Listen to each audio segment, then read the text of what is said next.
सोचड़िया मुर्शिद जी।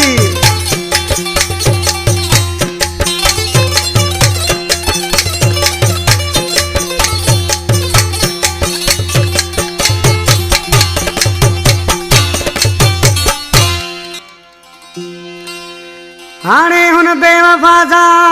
मुखे करणो ना हेठा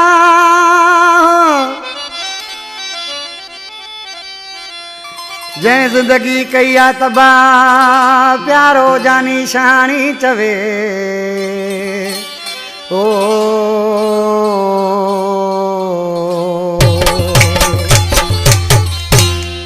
फरमाश सुबेदार शानी, सिकंदर शानी, सदाम शानी, मोहम्मद अली शानी, मजीद शानी, हरीफ शानी, रोशन बुलानी फरमाश, इमामुद्दीन कलवानी फरमाश, उबदार शानी फरमाश, रमजान शानी, ओसानियत पकवादी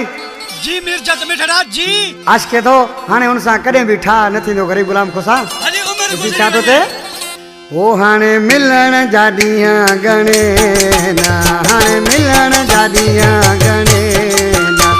साहुन सान मिलंदासी तारो वडो पाए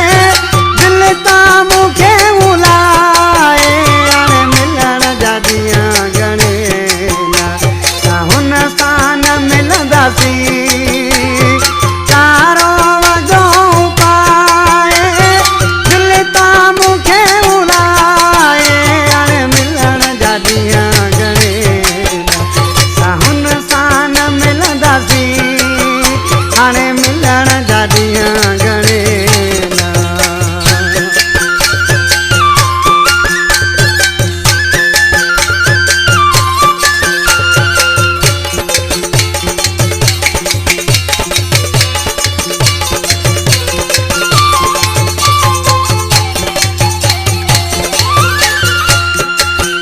वॾियूं मस्तु करे मूंखे धार कयईं मुंहिंजे हूंदे वञी नो यार कयईं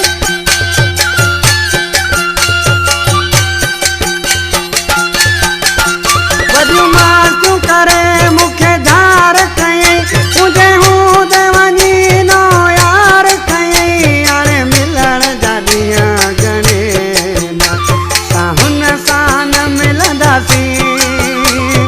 तारो वडो पाए दिल ता मुखे उलाए हाणे मिलण जादियां गणे ना, साहुन सान मिलंदासी हाणे मिलण जादियां गणे ना।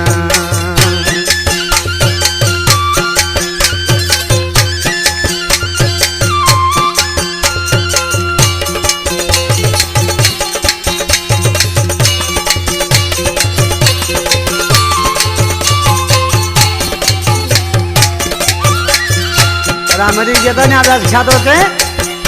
हाणे पाण दुखने साम्हूं वञी ॾे हाणे बेवस थी मूंखे छो थो सॾे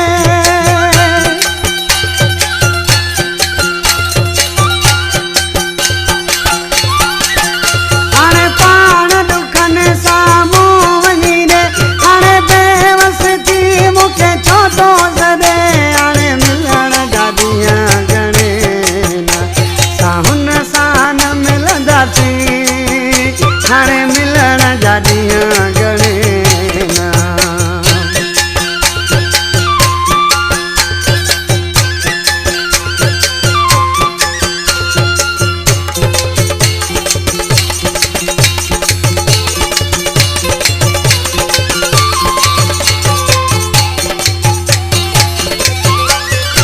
ओसानगर पंहिंजी वारा ही पुनर शानी मुझे प्यारो दोस्त आज सुन आले यार मिसरा में छा तो थे हाणे राहू जे अठे में पुनर शानी खत्म थी वई आ हुन जी कहानी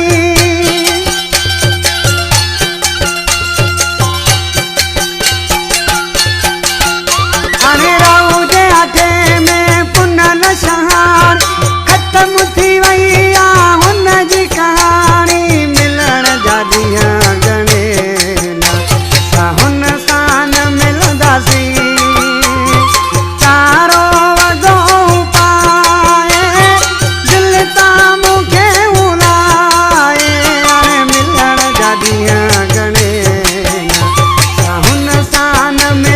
सी